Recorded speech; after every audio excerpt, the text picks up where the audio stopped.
Hello, আমি Tuya. Welcome to my another video. আজকে আমার একটা স্টুডেন্টের বাড়িতে আছে হরিনাম। রাত্রে আমাদের সবারই নেমন্তন্ন, কিন্তু মায়ের শরীরটা খারাপ হয়ে যায়। মা আর দিদা যাবে না, আমি একাই যাব। আমি 12টার দিক নাগাদ স্নান টান করে ওদের বাড়ি চলে গেছিলাম। ওদের বাড়িতে বলা ভুল, আগে অন্য একটা স্টুডেন্টের বাড়িতে গেছিলাম পড়াতে। ওদের বাড়িতে পড়িয়ে দেন ওদের বাড়ি গেছিলাম, কারণ মামিমা বলেছিল আলপনা দিয়ে দিতে তুলসী মঞ্চপে।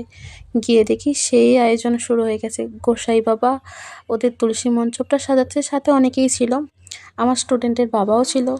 তারপরে এই যে ওদের বাড়ির বাইরে ঝাড়বাতি, তার মানে এখানে গায়িকা গান গাইবে।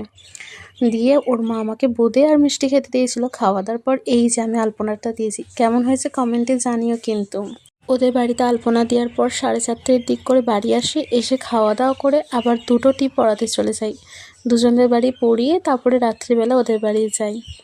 গিয়ে দেখে আমার স্টুডেন্টের কোনো পাত্তাই নেই, পাশ দিয়ে চলে যাচ্ছে, বাবুর কোনো সাড়া নেই। এই যে সেই মহাশয়, গিয়ে দেখি হারমোনিয়াম বাজাচ্ছে, মানে যারা দলের গান গাইতেছে তাদেরই হারমোনিয়াম ওদের দোতলায় ছিল, ও সেটা পাকাপোনা করে বাজাচ্ছে।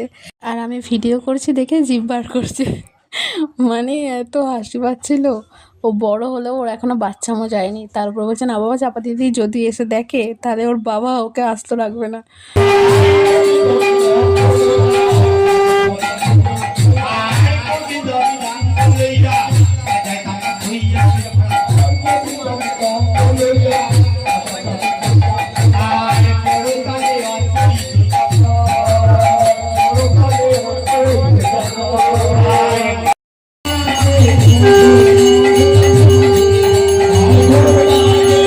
একটু নাম গান শুনে আর আরতি দেখে খেতে চলে গেছিলাম। ওদের মেনুতে ছিল লুচি, কাবলি ছোলা, কুমড়োর তরকারি, চাটনি, পাঁপড়, মিষ্টি।